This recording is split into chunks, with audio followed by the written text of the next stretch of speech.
Hey folks, this is Soapbox here. Today we'll be taking a look at the Pandora VX25, which is the automatic shotgun from the Vanu Sovereignty.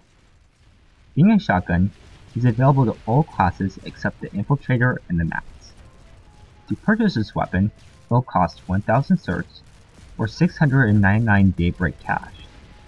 As always, if you unlock this weapon with Daybreak cash, it will be available for all your Vanu characters across your entire account. Since it is a shotgun, it shoots a spread of pellets rather than a single bullet. The Pandora fires 6 pellets per shot, with each pellet dealing 130 damage within 8 meters, and then dropping off to 45 damage at 18 meters and beyond. Assuming all shots land on the target's body, the Pandora will deal 780 damage within 8 meters, and drops off to a measly 270 damage at 18 meters. However, the Pandora does have a 1.5 times headshot multiplier, making it so that if all the pellets land on the head, it will deal 1,170 damage within 8 meters, or 405 damage within 18 meters.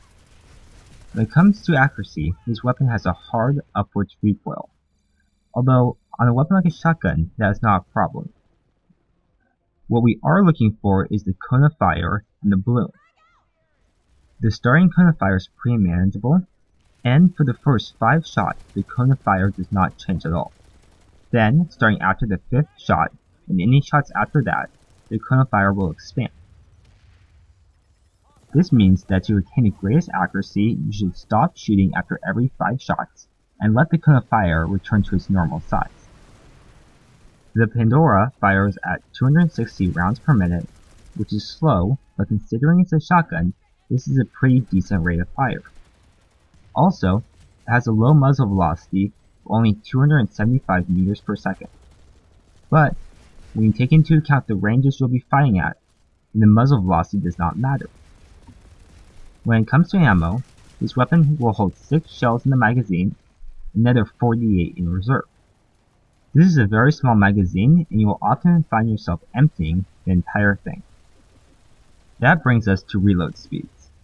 The Pandora has a short reload of 2.6 seconds and a long reload of 3.8 seconds. The short reload is pretty quick, but as we said earlier, more often than not you'll be seeing through the long reload just due to the nature of this weapon.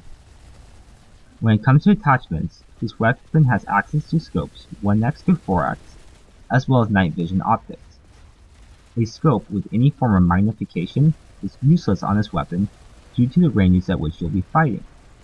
That being said, the only scope I can truly recommend would be the night vision optic, as that will allow you to see through smoke and other particle effects.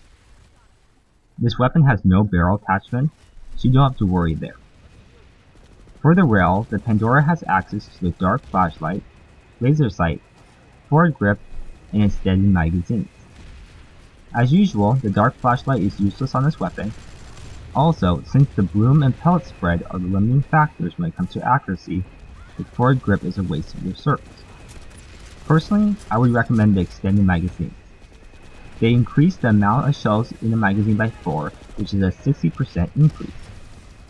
You will often find yourself in situations when you have to deal with multiple enemies, and the extra 4 rounds can be the difference between winning an engagement or getting killed. The laser sight sounds nice, but in reality it brings little to the table. First off, you need to be using this weapon within a 10 meter range, and at those distances, the laser sight makes little difference.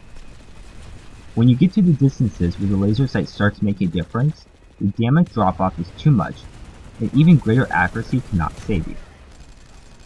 Lastly, we have the ammo slot. Here we have the option of slug ammunition.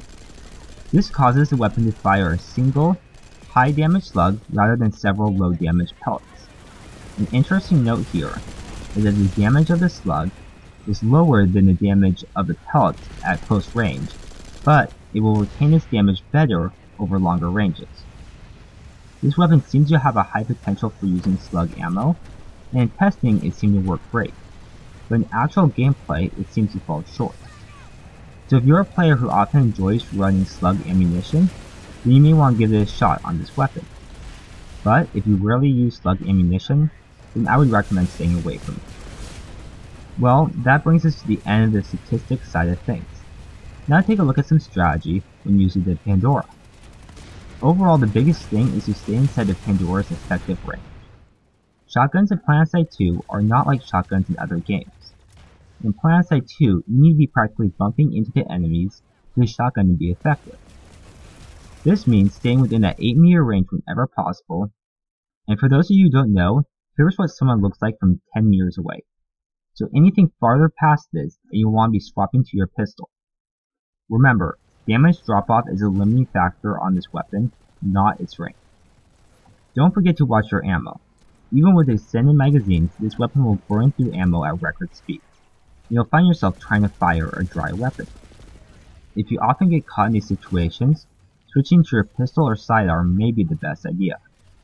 The long reload is almost 4 seconds, and if you have enemies breathing down your neck, you may not live that long. You can make great use of this weapon by running into groups of targets, taking out a few, and then retreating to a safe distance to reload. Well folks, that's it for this video. Feel free to leave a comment down below and let me know how you like to run the Pandora. If you found this video helpful or enjoyable, then leave a like and tell your friends about it. And if you want to see more content like this, then go ahead and hit that subscribe button. This is Soapbox, signing off.